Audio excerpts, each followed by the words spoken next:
let's go through section 1. We'll just get right to the applications, but we'll show it first. So, Victor, why don't you come on? You guys can kind of come around the side so you can see better.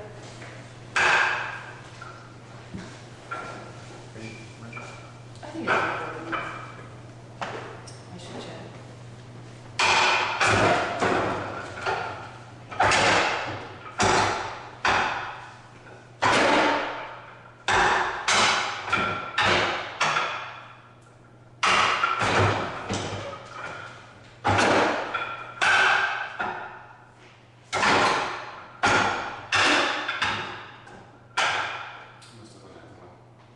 So some common mistakes that people do when they're going through the section.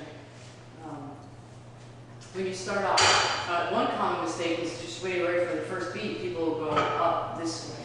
It's got to go into the body. You have to know that whenever you're working on the dummy, as much as possible, you always want to go into the trunk. The first most common mistake people do is they'll come out here and come here.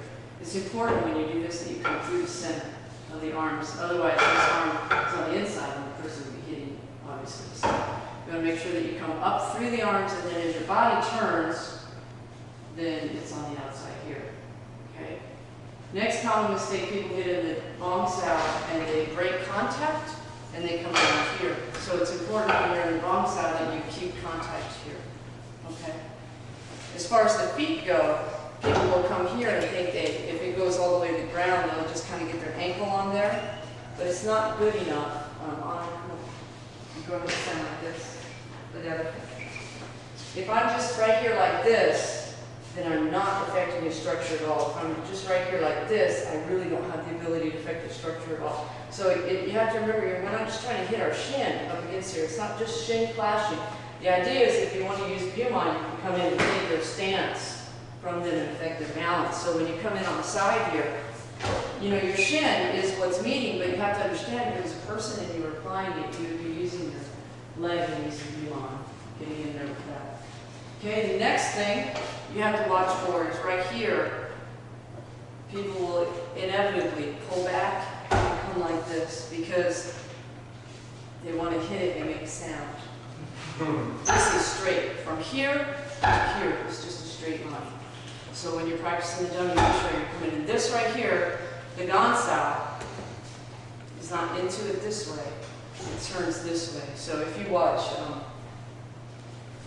Sifu Kwok's Mastering Wing Chun, the dummy one, it has a view from the top. And you can see real clearly his hand is turned because it's looking down from the top like this. So the idea is, you know, you're following that and redirecting it. It's much more redirectional than clashing. Okay? And when you do this, you come to this stance here, but you're not moving this leg yet until you go into the Kwanzaa. And then you're here, and then you come around to the other side. So let's look at some applications, because everybody knows that section, right? Okay. We'll just start from the first section. Okay. So right from this section right here, it's a good idea when you're taking the dummy and you're using it for applications that you kind of explore different ideas. Just my opinion, my idea. I can't tell you if I read it somewhere or I just came to it on my own. I really don't know. The standard way people teach it is the right side is the right arm, the left arm is the left arm of a person. But I just feel like we don't punch like this. So I like to look at it like the arm on the right, my right side facing it is actually the opponent's right arm. So they would punch like this, and then it would be the same as what you're seeing here, right? Like this instead of this. So, but I'm not saying the other one is a bad idea. I'm just saying explore all the ideas you can. So when I go through the applications, I like to do everything on the inside and the outside, not just stick to one.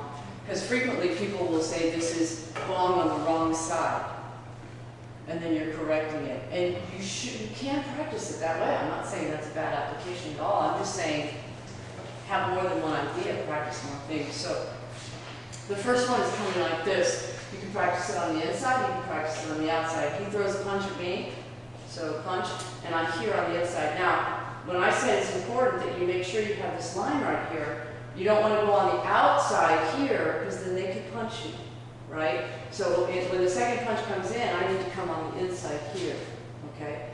You can practice the same thing on the outside. The punch comes in, and then I'm here.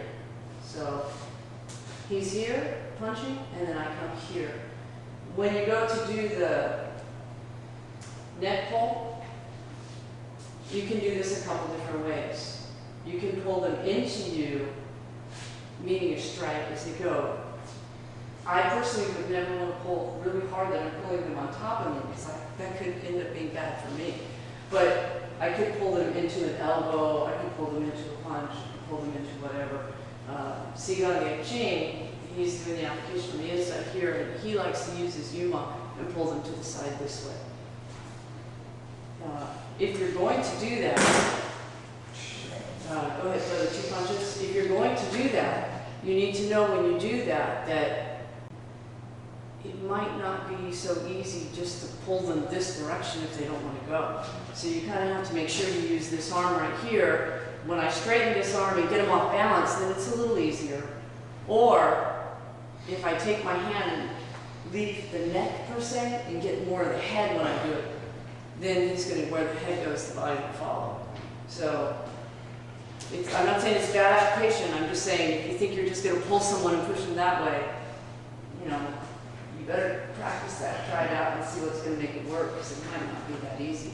You have to use your hip, you have to use elbow power, and you might have to make sure you're guiding them with the best scenario.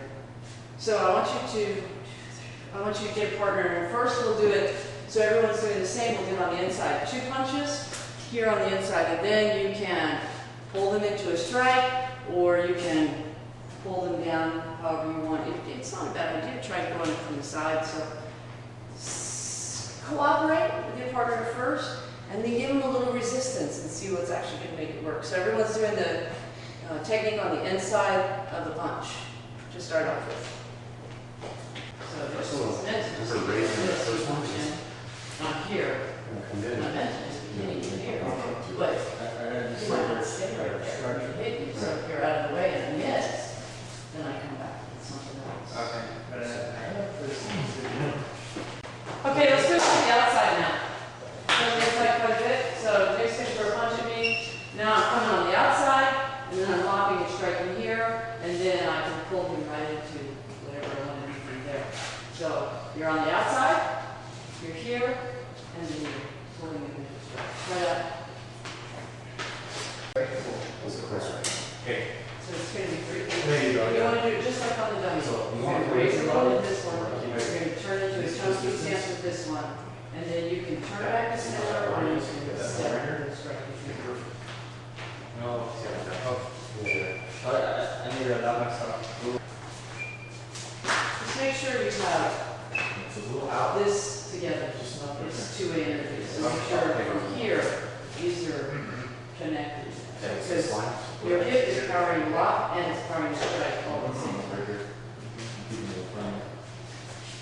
So think of it as make sure you have to. Now what I want you to do when the first strike comes in, I want you to punch a little more hard at them to make sure that they're really getting that. I mean, you can do this beginner, or sometimes we'll do this drill, just making sure that they're wedging it off, but if you're just like no energy, then you really don't know if it's working or not, right? So make sure that, I want you to punch at them with the intent of going at their chest and make sure that they're wedging it off with that first. And to get it, you need to have a little bit of raising power. For this one, be aware too, here a couple minutes ago, because I was watching you guys. When the first strike comes in, punch here, and you guys are here, right? Boo is bringing his head down, and then he's elbowing him right on the head. That's not the best place to elbow. So when you come here, and you're here, maybe you don't want to bring his head down so much, so you've got his nose, his mouth.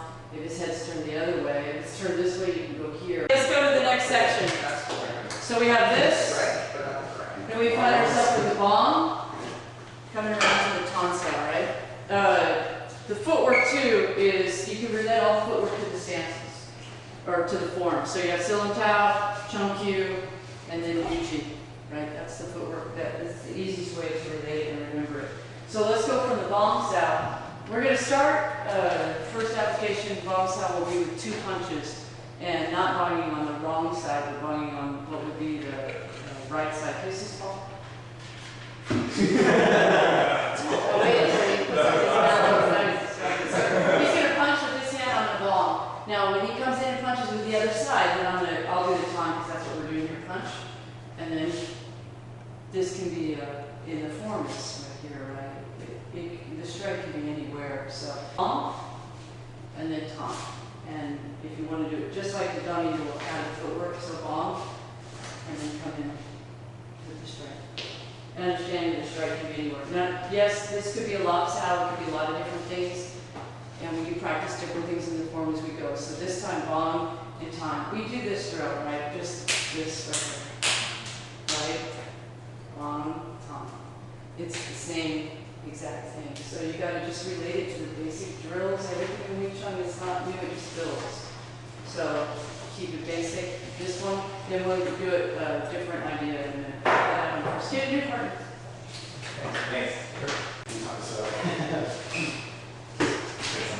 Okay. I guess pushing in, okay. When we're doing things on the dummy, it's not all about this technique, and so on and so forth. It's about understanding principles and ideas too. If he punches me here, I don't have to wait for him to punch me again. I pretty much know that's his option. He's used this hand. If he wants to strike me again, he's going to have to do it with this one right here, right? So I can start moving before he punches. I don't have to wait for him. He punches. If he never punches the second punch, then the taunt is like a cover, right? Go ahead, punch once. I'm covering. Covering is a basic Wing Chun principle. Whether he punches or not, it doesn't matter. Now, if he punches, it's there to cover. But don't feel like, remember, Wing Chun isn't necessarily you attack me and I'll respond. Wing Chun likes to stay one step ahead. So when he punches in, I don't have to wait for him to go to the second one. After I bomb, I know his options. We're here. I can move. Okay?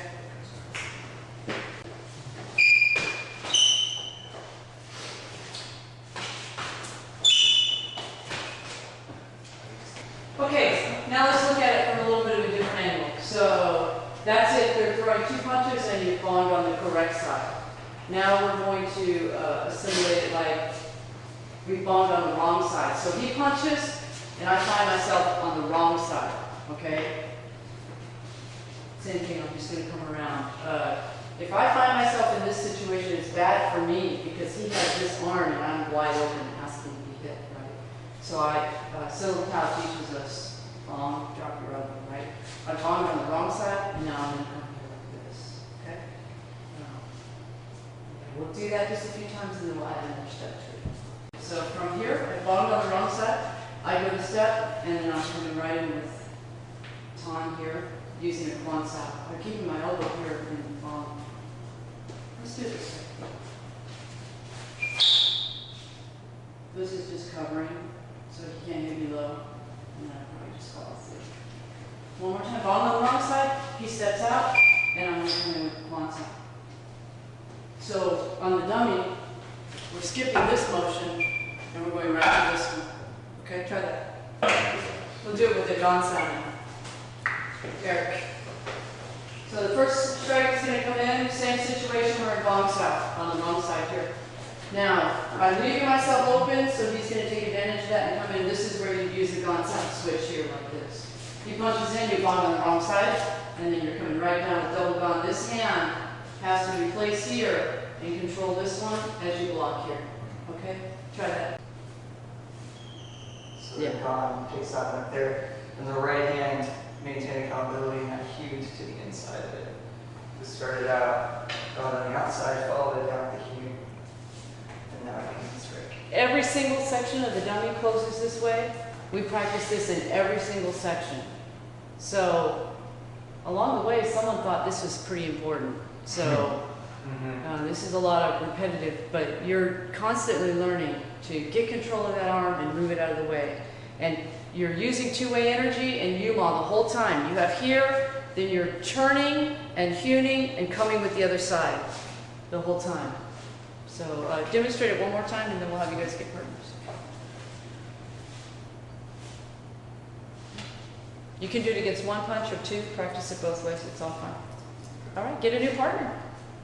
When you do this, try to get it as much like this. So the punch comes in here, you're here like this.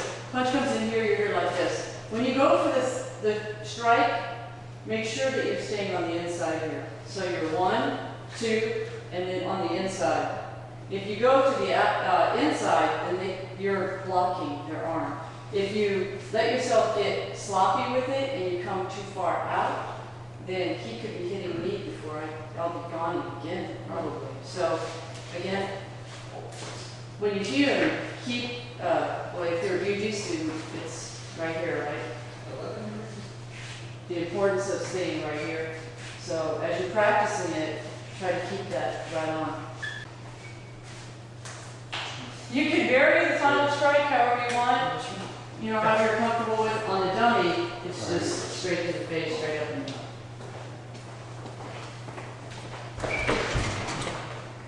So it's meant more for a strike, you know, right at the, it's meant for this kind of strike. Your thumb to the eye, palm to the mouth and nose.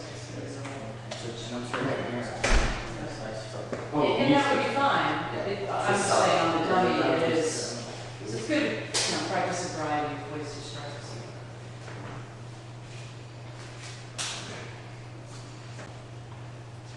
Okay, let's talk for a minute now about how you can do drills on your dummy for section 1.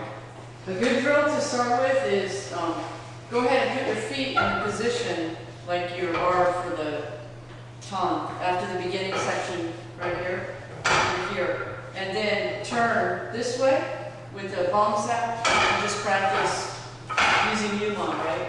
Swing back and forth. You can practice it like that. Take the form, break it up bit by bit, and make drills out of it. Okay? Because if you just practice the form all the time, you know, take sections and practice them that way. So you can also practice coming around and then coming to the other side.